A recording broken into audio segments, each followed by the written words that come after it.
बिस्मिल्लाहिर्रहमानिर्रहीम।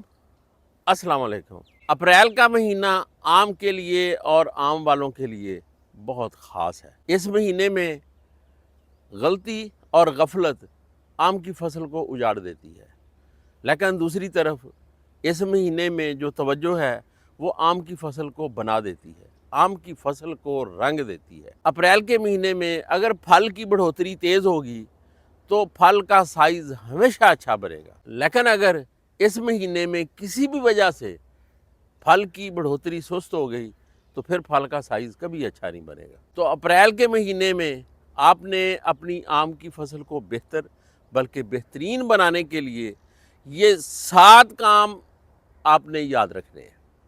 अगर आप ये 7 काम नहीं भूलेंगे तो फिर यकीन करें कि आम का पौधा आपको भी नहीं भूलेगा। पहला ज़रूरी काम, बटूर को आपने जल्दी ख़त्म करना है। अप्रैल का पहला हफ्ता ख़त्म होने से पहले बटूर का ख़त्म हो जाना ज़रूरी है, लेकिन अगर अभी तक किसी भी वजह से आप बटूर ख़त्म नहीं कर सके तो चंद दिनों के अंदर बटूर ख़त्म करें। अगर बटूर पौधे के ऊपर रहेगा तो फल का केरा भी ज़्यादा होगा, फल का साइज़ भी छोटा रहेगा और पौधे की सेहत भी कमज़ोर होगी। इसी तरह अगर बटूर पौधे के ऊपर मौजूद रहेगा तो फिर मैंगो हापर, फ्रूट बोरर और लूपर्स का ख़तरा भी मौजूद रहेगा। इस बटूर को जल्दी उतारें और मज़ीद मालूमात के लिए मैंगो माल फार्मेशन यानी आम के बटूर के ऊपर एक बड़ी तफसीली जो वीडियो है वो इस चैनल पर मौजूद है, आप वो देख सकते हैं। और दूसरा अहम काम, आम का तेला। इस वक्त आम का तेला कोई ऐसा बाग नहीं है जिसके अंदर आम का तेला ना हो, शायद ही कोई बाग है जो इसके हमले से महफूज हो, बल्कि अब तो ये नाकाबिले यकीन हद तक इसका कंट्रोल मुश्किल होता जा रहा है। इससे पहले आम के तेले ने सिंध में भी तबाही मचाई है और अब ये यहाँ पे तकरीबन वही सूरत हाल बनती जा रही है। आम के तेले को कंट्रोल करने के लिए एक तो बटूर का ख़त्म होना ज़रूरी है और दूसरा सही दवाई का इंतखाब करें। तमाम अद्वियात इसको कंट्रोल नहीं करती। तीसरा, जब आपने स्प्रे करनी है तो पूरे पौधे को स्प्रे करना है। अब ये पौधे के बाहर वाले हिस्से में भी है और पौधे के अंदर वाले हिस्से में भी है, तो इसलिए आपने पौधे को अंदर से भी स्प्रे करना है। पहले पौधे को अंदर से स्प्रे करें और उसके बाद पौधे को बाहर से स्प्रे करें। स्प्रे अच्छी तरह करें कि पौधे का तना, उसके टहने, उसके पत्ते, उसकी शाखें, उसका फल सब एक दफ़ा जो है वो अच्छी तरह गीला हो जाए। और फिर आपने छठे सातवें दिन इस स्प्रे को रिपीट भी करना है और रिपीट करने के बाद फिर आपने इरिगेशन भी करनी है। अगर आप इस अमल से गुजरेंगे तो फिर तेला जो है वो कंट्रोल हो जाएगा। तेले के बारे में बहुत सारी मुफस्सल जो मालूमात हैं वो मेरी 2-3 वीडियोज़ हैं वो उनके अंदर मौजूद हैं। आप उनको देख के वहाँ से बहुत सारी चीज़ें सीख सकते हैं और तेले को मौसर तरीके से कंट्रोल कर सकते हैं। और तेले के साथ साथ दूसरा अहम इंसेक्ट जो इस वक्त तकरीबन हर बाग पे हमलावर है वो मैंगो का थ्रिप्स है। ये थ्रिप्स नरम और नए पत्तों को और छोटे फल को ख़राब करता है। जिस फल के ऊपर ये अटैक कर ले, चूँकि ये आम की डंडी से रस चूसता है तो ये डंडी को कमज़ोर कर देता है। जब डंडी कमज़ोर होती है तो इससे फल का साइज़ छोटा रहता है और फल का केरा ज़्यादा होता है। फिर थ्रिप्स से ख़ास किस्म के निशानात भी पड़ जाते हैं फल के ऊपर, जो फल की क्वालिटी और फल की कीमत को गिरा देते हैं। तो इसलिए थ्रिप्स का कंट्रोल भी बहुत ज़रूरी है। थ्रिप्स के कंट्रोल के लिए रेडिएंट, डेलीगेट, सॉल्विगो ये बड़े अच्छे प्रोडक्ट हैं जो बड़े मौसर तरीके से इसको कंट्रोल करते हैं। तो आप इसका स्प्रे करके इसको जिस जिस बाग के अंदर इसका अटैक है इसको ज़रूर कंट्रोल करें। तीसरा ज़रूरी काम, बाग की आबपाशी मुसलसल करें। अच्छा, आप इस मुसलसल को समझ लें कि इसका क्या मतलब है कि एक दफ़ा आबपाशी करने के बाद दूसरी आबपाशी कब कर रही हैं आपने।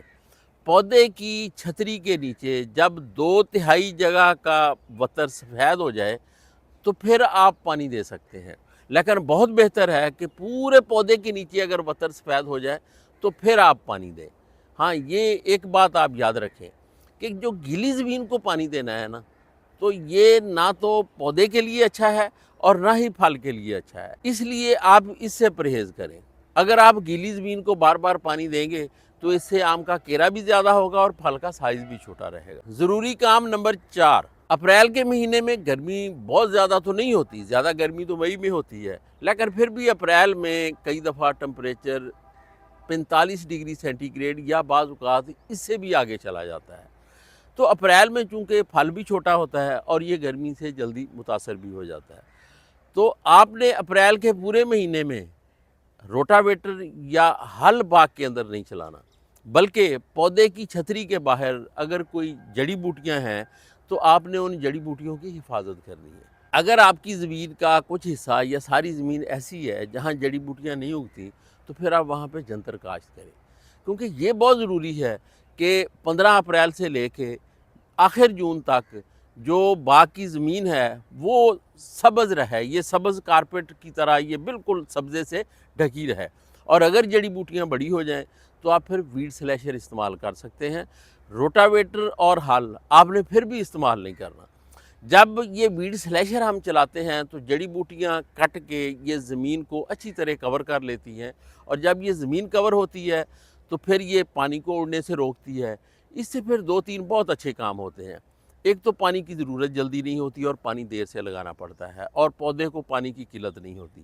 دوسرا، چونکہ زمین بالکل کورڈ ہوتی ہے تو زمین کی جو حرارت ہے وہ آم کے پودے کو اور آم کے پھل کو تنگ نہیں کرتی، اور اس سارے عمل سے پھل کا سائز بھی اچھا ہوتا ہے اور پودے کی صحت بھی ٹھیک رہتی ہے۔ ضروری کام نمبر 5، کھاد کی جو بھی آپ نے سالانہ ایک ترتیب رکھی ہوئی ہے آپ اس ترتیب کے حساب سے کھاد کو استعمال کریں، لیکن اپریل میں جو کھاد آپ نے ڈالنی ہے وہ اپریل میں جو پہلی دفعہ آپ پاشی کریں تو اس کے ساتھ آپ کھاد کو ڈال دیں، تاخیر نہ کریں۔ ہاں، ایک بات آپ نے یاد رکھنی ہے کہ بٹور اتارنے سے پہلے آپ نے فرٹیلائزر نہیں ڈالنی، پہلے آپ پودے کا بٹور صاف کریں گے، اس کے بعد آپ نیچے جو ہے وہ کھاد ڈالیں گے۔ ہاں، اگر آپ کی زمین کلراٹھی ہے یا آپ جو ٹیوب ویل کا پانی استعمال کرتے ہیں اس کے اندر سوڈیم زیادہ ہے، یا آپ کی زمین میں پانی کھڑا ہوتا ہے، زمین آپ کی پانی پیتی نہیں ہے، تو ایسی صورتحال میں آپ جپسم ضرور ڈالیں، اور جپسم ڈالنے کا جو وقت ہے وہ بھی یہی ہے، اور آپ ایک بڑے پودے کو 15 سے 20 کلو گرام تک جپسم ڈال سکتے ہیں۔ تو جپسم ڈالنے سے بھی جو زمین کی پوراسٹی ہے وہ بہتر ہو جاتی ہے، اس کی واٹر ہولڈنگ بھی بہتر ہو جاتی ہے، اور پودوں کی اس سے صحت بھی اچھی جاتی ہے۔ ضروری کام number 6، fruit borer. Fruit borer کا حملہ بھی اپریل میں ہی ہوتا ہے۔ آپ پودے کے اندر والی سائڈ پہ پھل کے جتنے بھی گچھے ہیں آپ ان کو بغور دیکھتے رہیں، پھل کے اوپر آپ کو جو بورر کے نشان ہے سیاہ قسم کے آپ کو وہ نظر آئیں یا آپ کو سنڈی نظر آئے تو پھر آپ اس کو کنٹرول کریں۔ اس کے حملے سے بچنے کے لیے اور اس کا جو مؤثر کنٹرول ہے اس کے لیے میری ایک بڑی تفصیلی ویڈیو اس چینل پر موجود ہے، آپ اس کو دیکھ کے بورر کو بڑا ایفیکٹیولی اور ایفیشینٹلی کنٹرول کر سکتے ہیں۔ ضروری کام نمبر 7، اس کا نمبر 7واں ہے، لیکن اگر میرے سے پوچھیں تو سچی بات ہے میں تو کہتا ہوں کہ یہ نمبر 1 ہے۔ اپریل میں آم کی جو ٹہنیاں ہوتی ہیں وہ پھل کے وزن سے جھکنا شروع ہو جاتی ہیں، خاص طور پر وہ ٹہنیاں جو پودے کے نچلے حصے پر ہوتی ہیں، یہ تو پھل کے وزن سے آہستہ آہستہ یہ زمین کے اوپر ہی بیٹھ جاتی ہیں، اور جب ہم پھل توڑتے ہیں تو پھر یہ وہیں پڑی رہتی ہیں اور یہ شاخیں ہمیں کاٹنی پڑتی ہیں۔ آپ یقین کریں کہ ان کو کاٹنے سے